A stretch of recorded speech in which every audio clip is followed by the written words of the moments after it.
Okay, we're starting with problem 2.14, and what this problem is asking us to do is figure out whether or not these reactions would take place.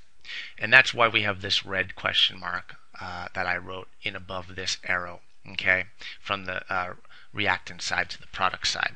Now, in order to do these acid-base reactions, you're gonna need some direction here, a plan of action, and that's written up here on the top left-hand side.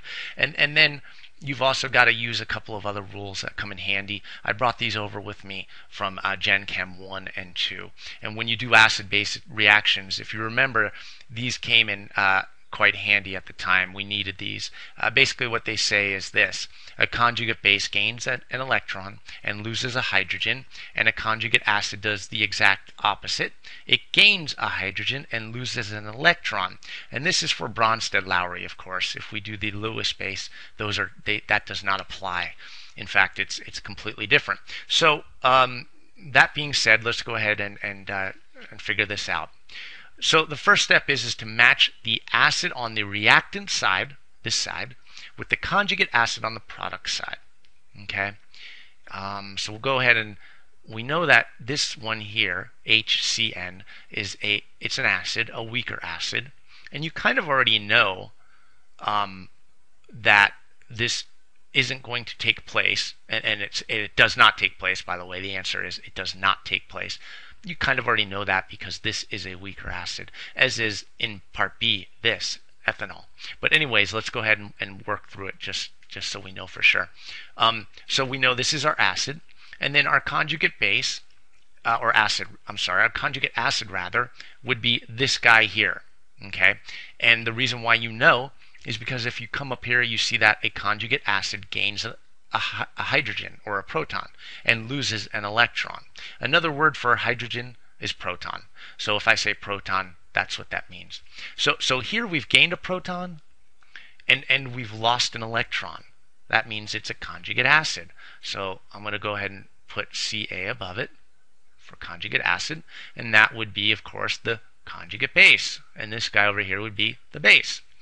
Now we have to plug the numbers in. Compare the pKa values to one another. Okay, the acid with the higher pKa is weaker and does not dissociate. The acid with the lower pKa is stronger and does dissociate. Now if we look in the book, table 2.3, we'll see that HCN, hydrocyanic acid, okay, is 9.31. That's the pKa value. If we look in the book at this guy here, okay, we'll see that he is 4.76. Now, which one is higher and which one is lower? This guy is higher than this guy.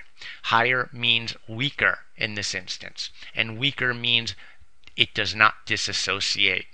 If you come over here, did it dissociate? In other words, did this H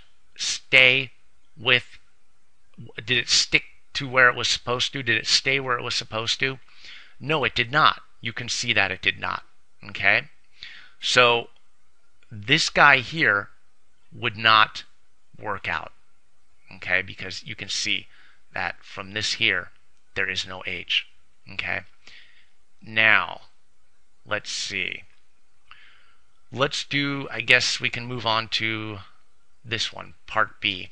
It's the same thing. We've got to go ahead and match up the acid on the reactant side with the conjugate acid on the product side. Well, this guy here is ethanol, and he's going to be our acid. That would mean that our conjugate acid would end up being this guy. Okay?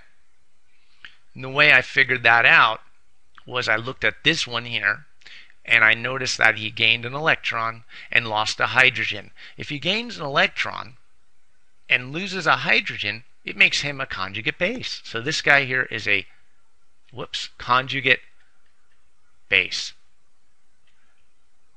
which makes this one, of course, the conjugate acid.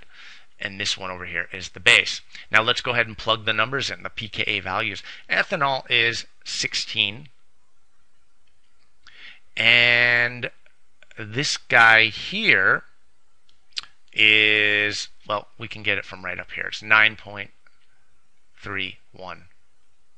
Okay? Now, same thing. We want to see which one is higher. We notice that this guy is higher. And when I say higher or bigger, that means weaker.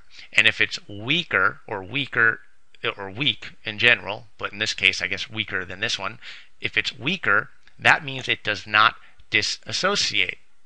That means that this hydrogen should remain. As you can see, it does not. This will not work. Okay? So neither one of these guys works.